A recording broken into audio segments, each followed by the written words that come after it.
Songs of the Return, Volume 2, The First Tale of the Barenziah.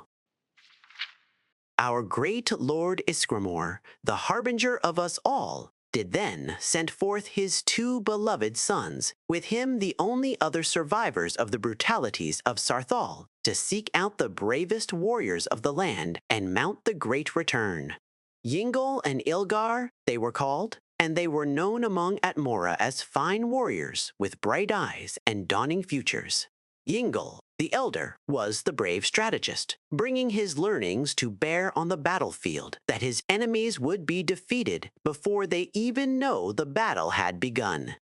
Ilgar, the younger, was possessed of an unwavering spirit that drove his singular prowess to overwhelming feats in war.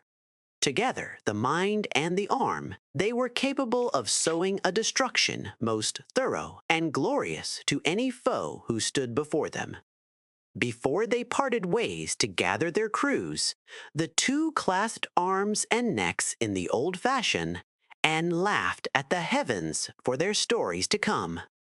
Young Ilgar then took to the massive shipyards of Geography at the southern point and commissioned two ships for himself and his brother.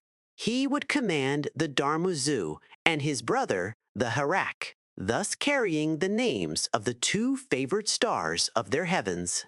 The shipmakers' spirits had been suitably filled by Isgramor's tales of the savage elves, and they set about to birth ships that befit their noble homeland.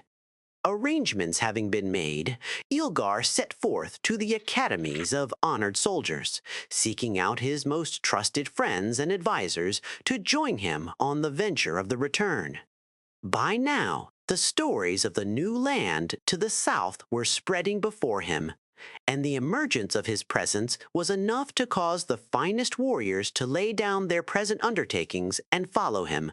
So was he able to call to his side the great shield, sisters Froa and Grosta, who thought and spoke as one, and they brought with there the wise war teacher Adrimka, who first taught them to dance among the blades. She, in turn, mustered all the students at her command, whose names were not yet made, but some of whom would one day be known. Hermzesker, who threw his shields, Erlok, who breathed fire, Ramth the Greater, Merkilian Ramth, and the far-sighted Ushe, who would see the first of many dawns. On the day of final passage, when the many-oared fleets would last see the distant green summers of Atmora, the brothers were near in their father's wake, as the freshly joined 500 would eagerly press onwards towards Tamriel. Ilgar could see his well-minded brothers smiling from afar across the waves, and they shouted war cries to each other, longing for the soon day when their assembled crews would draw the treacherous elf blood Ipno, the ground which they would now claim for their own rights. But Kyne's ministrations are not to be taken lightly, and though her blessings gave wind to drive those brave sailors to their destiny, so too did her mighty tears fall to drive them apart.